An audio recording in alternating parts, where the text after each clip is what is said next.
আসসালামু আলাইকুম ওয়া রাহমাতুল্লাহি ওয়া বারাকাতুহু। আলহামদুলিল্লাহি রব্বিল আলামিন ওয়াল আকিবাতু লিল মুত্তাকিন। আসসালাতু ওয়াসসালামু আলা রাসূলিল্লাহ ওয়া আলা আলিহি ওয়া আসহাবিহি আজমাইন। সম্মানিত 18তম নিবন্ধন প্রত্যাশী ভাই বোন, আশা করছি আপনারা সবাই ভালো আছেন। আলহামদুলিল্লাহ আমিও ভালো আছি। আপনাদের জন্য যে ষষ্ঠ গণবিজ্ঞপ্তি, অর্থাৎ আপনারা জানেন যে অলরেডি কিন্তু পঞ্চম গণবিজ্ঞপ্তি যে কার্যক্রম এগুলো কিন্তু শেষ হয়ে গিয়েছে, এখানে কোনো কিছু বাকি নাই। তবে তাই আপনাদের কার্যক্রম কিন্তু শুরু হয়েছে। তো এটা শুরু করার জন্য কিন্তু আপনাদের ই রেজিস্ট্রেশন সংক্রান্ত বিজ্ঞপ্তি অলরেডি কিন্তু দেওয়া হয়েছে। আপনারা কিন্তু স্ক্রিনে দেখতে পাচ্ছেন এখানে যে 22শে সেপ্টেম্বর 2024 তারিখ কিন্তু এখানে আপনার ই রেজিস্ট্রেশন সংক্রান্ত বিজ্ঞপ্তি দেওয়া হয়েছে।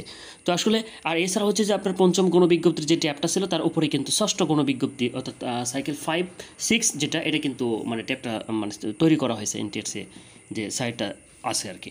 তো এতে বোঝা যায় যে আপনাদের ষষ্ঠ গণবিজ্ঞপ্তি খুব দ্রুত হবে ইনশাল্লাহ। অর্থাৎ আপনাদের যে যেমন পঞ্চম গণবিজ্ঞপ্তিতে যেটা হয়েছিল যে তাদের মানে ভাইবা হওয়ার পরে কিন্তু তাদের ই রেজিস্ট্রেশন হয়েছিল, তারপর শূন্যপদ নিয়েছিল, তারপর হচ্ছে যে আপনার গণবিজ্ঞপ্তির যে কার্যক্রম এগুলো করেছিল। কিন্তু আপনাদের জন্য তার বিপরীতটা হচ্ছে, অর্থাৎ আগেই কিন্তু এই রেজিস্ট্রেশন করে শূন্যপদ নিবে, সেই শূন্যপদের ভিত্তিতেই কিন্তু আপনাদের রেজাল্ট দেওয়া হবে।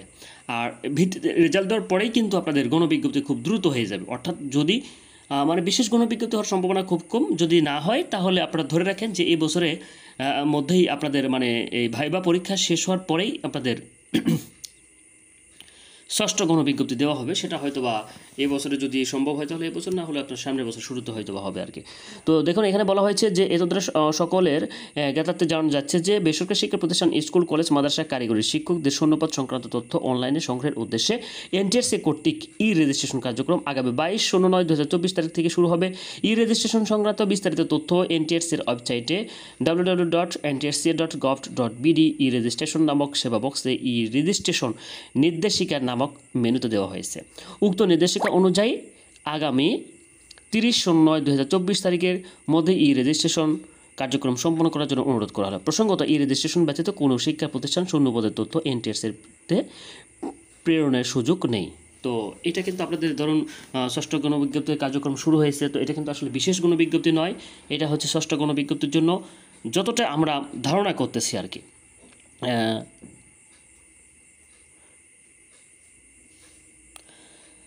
শুধু এটাই না, আপনাদের যেহেতু এটা দিয়েছে, এছাড়াও ডেইলি ক্যাম্পাসেও কিন্তু এই নিউজটা করা হয়েছে, ঠিক আছে। শুধুমাত্র যে আপনার শুধু এনটিআরসি থেকে এটা দিয়েছে তা না, এখানে ষষ্ঠ গণবিজ্ঞপ্তির প্রকাশের কার্যক্রম সম্পর্কে ডেইলি ক্যাম্পাসে যেটা বলা হয়েছে সেটা দেখুন, যেখানে বলা হয়েছে ষষ্ঠ গণবিজ্ঞপ্তি প্রকাশের কার্যক্রম শুরু। বেসরকারি শিক্ষা প্রতিষ্ঠানের শিক্ষক নিয়োগের ষষ্ঠ গণবিজ্ঞপ্তি প্রকাশের কার্যক্রম শুরু করেছে বেসরকারি শিক্ষক নিবন্ধন প্রত্যয়ন কর্তৃপক্ষ এনটিআরসি। এই কার্যক্রমের অংশ হিসেবে স্কুল কলেজের ই রেজিস্ট্রেশনের কার্যক্রম শুরু করেছে সংস্থাটি। জানা গেছে আজ রবিবার থেকে শিক্ষা প্রতিষ্ঠান প্রধানরা অনলাইনে ই রেজিস্ট্রেশন করতে পারবেন। আগামী 30শে সেপ্টেম্বর পর্যন্ত এই কার্যক্রম চলবে। প্রতিষ্ঠানের ই রেজিস্ট্রেশন সংক্রান্ত তথ্য সংশ্লিষ্ট ওয়েবসাইটে পাওয়া যাবে। রবিবার 22শে সেপ্টেম্বর এনটিআরসি সদস্য শিক্ষাতত্ত্ব ও শিক্ষামান মোহাম্মদ নূরে আলম সিদ্দিকী স্বাক্ষরিত এক বিজ্ঞপ্তিতে ই রেজিস্ট্রেশন কার্যক্রম শুরু করার কথা জানানো হয়। বিজ্ঞপ্তিতে বলা হয়েছে বেসরকারি শিক্ষা প্রতিষ্ঠানের স্কুল, কলেজ, মাদ্রাসা শিক্ষকদের শূন্যপদ তথ্য অনলাইনে সংগ্রহের উদ্দেশ্যে যে আমি যেটা দেখালাম যে এটা হচ্ছে 30 তারিখের মধ্যে আপনাদেরকে দিতে হবে। তো সম্মানিত 18তম নিবন্ধন প্রত্যাশী ভাই বোন, আপনাদের সামনেতে ভাইবা রয়েছে। আমি যেটা মনে করি যে আপনাদের সামনেতে ভাইবা রয়েছে। তো যেহেতু আপনাদের হচ্ছে সামনেতে আপনাদের ভাইবা রয়েছে, এই ভাইবার পরেই কিন্তু ষষ্ঠ গণবিজ্ঞপ্তি দেওয়া হবে। আপনাদের মোটামুটি এটা ধারণা করা যাচ্ছে যে আপনাদের ভাইবা শেষ হতে হতেই এইদিকে কিন্তু তারা শূন্যপদের যে সংগ্রহের যে প্রচেষ্টা আছে এটা কিন্তু সংগ্রহ করে নেবেন, অর্থাৎ মোটামুটি কিন্তু রেডি করে রাখবেন মানে ষষ্ঠ গণবিজ্ঞপ্তির জন্য। আপনাদের রেজাল্ট হলেই পরবর্তীতে তারা কিন্তু আপনাদেরকে মেধা তালিকায় অন্তর্ভুক্ত করার পরেই কিন্তু হচ্ছে আপনাদের ষষ্ঠ গণবিজ্ঞপ্তি দিবে ইনশাল্লাহ। তো সম্মানিত ভিউয়ার্স, আপনারা হচ্ছে 18তম নিবন্ধন প্রত্যাশী যারা, তারা অতি দ্রুতই আপনাদের জন্য যে প্রিপারেশন নেওয়া প্রয়োজন ভাইবার জন্য, এটা খুব দ্রুতই প্রিপারেশন শেষ করবেন। আর আপনাদের জন্য রিটেন পরীক্ষার যে রেজাল্টটা এটা সম্ভবত এই মাসে যদি সম্ভব না হয় তাহলে সামনের মাসের শুরুতেই হয়তো বা হবে ইনশাল্লাহ। তো সম্মানিত 18তম নিবন্ধন প্রত্যাশী ভাই বোন এবং 19তম নিবন্ধন প্রত্যাশী ভাই বোন যারা আছেন, তারা আমার এই চ্যানেলটি অবশ্যই সাবস্ক্রাইব করে রাখবেন। এখানে এনটিআরসি সংক্রান্ত সকল তথ্য পাবেন, পরীক্ষা সহ এবং যত প্রসেস রয়েছে সবগুলো সম্পর্কে আপডেট তথ্য পাবেন। তাই চ্যানেলটি সাবস্ক্রাইব করে রাখবেন এবং আমার ভিডিওগুলো ভালো লাগলে অবশ্যই লাইক শেয়ার করবেন আর কি।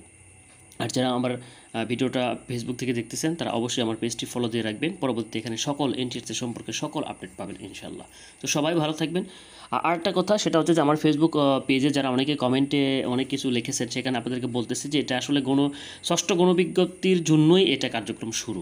মনে হয় না এটা বিশেষ গণবিজ্ঞপ্তির জন্য, যদিও বিশেষ গণবিজ্ঞপ্তি না, যদি এটা বলা যাচ্ছে না যে হবে কি না, তবে আমি মোটামুটি ধারণা রাখতে পারেন আপনারা যে এখানে ষষ্ঠ গণবিজ্ঞপ্তি হয়তো বা হবে না।